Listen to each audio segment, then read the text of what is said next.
Hello बच्चों, नमस्ते प्यारे बच्चों, कैसे हो?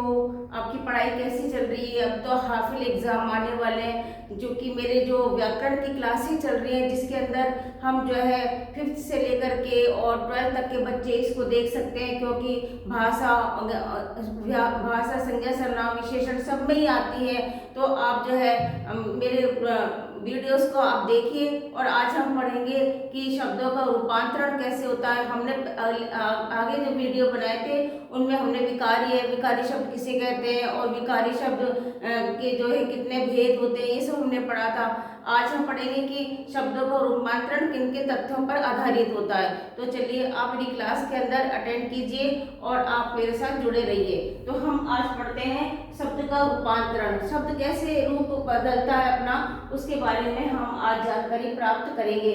तो पहला है संज्ञा, सर्वनाम, विशेषण एवं क्रिया, ये सब विकारी शब्द होते हैं। संज्ञा, सर्वनाम, विशेषण और क्रिया विकारी शब्द होते हैं। विकारी का मतलब होता है कि इनका रूप परिवर्तन हो सकता है और जो है लिंग, वचन, कारक और काल के अनुसार इनका रूप परिवर्तन हो जाता है, इसलिए इनको विकारी शब्द कहते हैं। तो ये हो गया, कहते हैं। अब आता है कि प्रयोग के अनुसार इनमें परिवर्तन आ जाता है। इनमें किसमें? संज्ञा में, सर्वनाम में, विशेषण में, इनके शब्दों में परिवर्तन आ जाता है। प्रयोग के आधार पर, जैसा प्रयोग होगा उसके आधार पर जो है इनका परिवर्तन आ जाता है। अब आता है कि जब विकार उत्पन्न करने वाले कारक शब्द जो होते हैं, विकार उत्पन्न करने वाले कारक शब्द क्या होते हैं? कारक शब्द होते हैं लिंग, वचन, काल, कारक और विशेषण, और ये सब जो होते हैं ये कारक शब्द होते हैं। तो आता है कि विकार उत्पन्न करने वाले कारक तत्व जिनसे शब्द के रूप में परिवर्तन आता है, जिनसे शब्द के रूप में परिवर्तन आता है उनको हम शब्द रूपांतरण शब्द कहते हैं। अब आता है कि शब्द के रूप परिवर्तन में कौन कौन से कारक तत्व काम आते हैं। शब्द के रूप परिवर्तन में कौन कौन से कारक तत्व काम आते हैं? तो सबसे पहला आता है कि लिंग। कौन सा है? लिंग आता है। फिर आता है वचन आता है, लिंग, वचन। फिर आता है काल आता है, लिंग, वचन, काल। और फिर कारक आता है और फिर आता है वाच्य। तो जो शब्द होता है उसका जो रूप परिवर्तन आता है उसमें कौन कौन से कारक तत्व काम में आते हैं, इनके बारे में हम जानकारी इस क्लास में लेंगे। तो सबसे पहला आता है लिंग, वचन। लिंग कौन सा होता है? तो ये आपको पता है कि पुल्लिंग होता है और स्त्रीलिंग होता है। तो ये हो गया, हमको ये पता लगाना पड़ता है कि लिंग पुल्लिंग है या स्त्रीलिंग है। दूसरा वचन होता है, एक वचन है या बहुवचन है। एक वचन है या बहुवचन है, ये पता लगाना पड़ता है। दूसरा है कि काल कौन सा है? काल 3 प्रकार के होते हैं। पहला होता है भूतकाल, फिर कॉमा, फिर वर्तमान काल और फिर होता है भविष्य काल।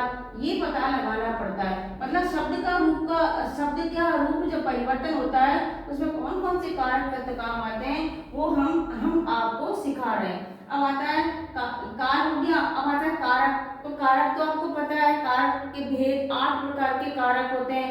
कर्ता ने कर्म को करण से, संप्रदान के लिए अपादान से, संबंध काकी के अधिकरण में पेपर। तो ये आपको 8 प्रकार के कारक होते हैं। कारक कौन से प्रकार के होते हैं?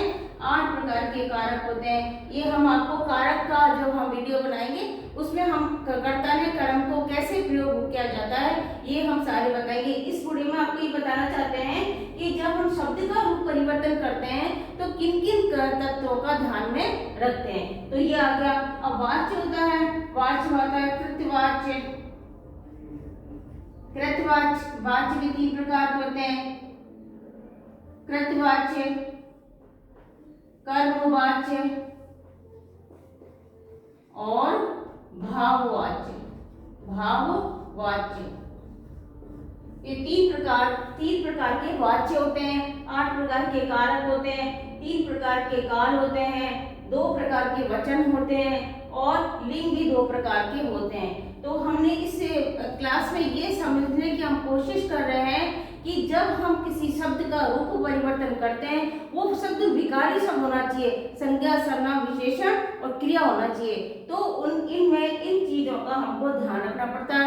इन चीजों को हम जो है इन चीजों को काम में लेकर के हम उस शब्द का रूप परिवर्तित कर सकते हैं। जैसे कि मैं एक उदाहरण आपको फिर इस वीडियो में एक उदाहरण बता देती हूँ कि राम ने रावण को मारा। मैंने एक उदाहरण दिया। अब आपको ये देखना है कि हमको इसमें है कि जैसे मैं आपको कह दूं कि राम का आपको जो है राम का आपको रूप परिवर्तन करना है तो राम क्या है, ये संज्ञा है, ये संज्ञा है। अब संज्ञा कौन सी है, ये संज्ञा कौन सी है, ये व्यक्तिवाचक संज्ञा है, ये व्यक्तिवाचक संज्ञा है, व्यक्तिवाचक संज्ञा है। लिंग क्या है, लिंग है पुल्लिंग है, लिंग पुल्लिंग है। वचन कौन सा है, वचन एक वचन है। इस तरह से राम जो शब्द है इसका जो है रूप परिवर्तित हो गया। तो हम अब आपको रूप परिवर्तन के अंदर सबसे पहले हम लिंग के बारे में हम जो है अब जानकारी लेंगे कि लिंग किसे कहते हैं।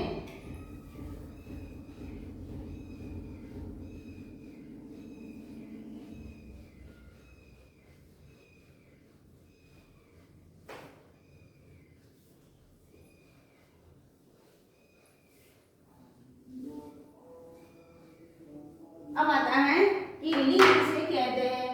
तो अब लिंग की हमको परिभाषा आनी चाहिए कि लिंग किसे कहते हैं। तो रूप परिवर्तन के अंदर पहला जो पॉइंट है वो है लिंग।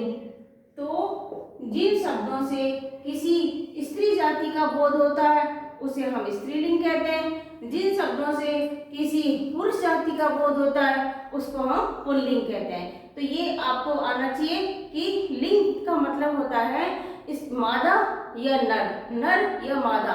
तो आपको ये देखना है कि नर मादा भी बहुत तरह के होते हैं कि बहुत सी चीजें ऐसी होती हैं जो पुल्लिंग में ही आती हैं और बहुत सी ऐसी चीजें होती हैं जो स्त्रीलिंग में ही आती हैं, उनका पुल्लिंग नहीं होता।